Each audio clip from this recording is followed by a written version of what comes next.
రోజు అయితే Rajendra Prasad meeting success అవ్వడంతో పార్టీ అడుగుతూ ఉంటారు. ఎవరికి ఏది కావాలో చెప్తూ ఉంటారు.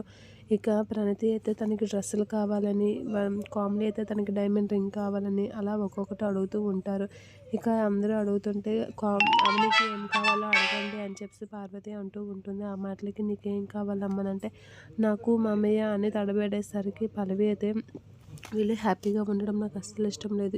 ఎలా అయినా ఈ విషయాన్ని బాయ్కి చెప్పేసి రచ్చ స్టార్ట్ చేయాలని చెప్పి ఫోన్ చేస్తూ ఉంటుంది. అలా అందరూ హ్యాపీగా ఉండడం చూసి తట్టుకోలేక పల్లవి అయితే ఫోన్ చేస్తూ ఉంటుంది రాజేంద్ర ప్రసాద్కి. హలో రాజేంద్ర ప్రసాద్ అని అంటే, నా ఫోన్కి ఫోన్ చేసి నన్నేనా అని అడుగుతున్నారు ఏంటి అని అడుగుతూ ఉంటాడు. అదే మీరైనా, మీకు ఒక విషయం చెప్పాలి, మీ కోడలు అవని గురించి ఒక విషయం చెప్పాలి అనేది అంటూ ఉంటాడు. ఏం చెప్పాలి అంటే, మీ కోడలు అనుకున్నంత మంచిదా ఏం కాదు. రూపాయికి అచ్చు బొమ్మ నాణెంకి రెండు వైపులా ఉన్నట్లుగా మీ కోడల్లో కూడా మంచితనం, చెడ్డతనం రెండూ ఉన్నాయి అనేది చెప్తూ ఉంటారు.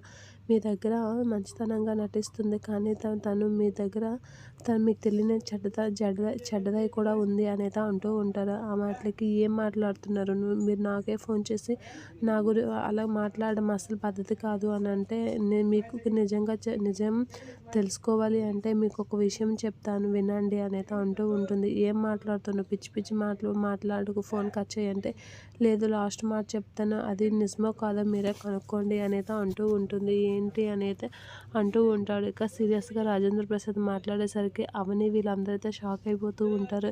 ఏంటి అంత సీరియస్గా మాట్లాడుతున్నారు, ఏమైంది అనేది షాక్ అవుతూ చూస్తూ ఉంటారు.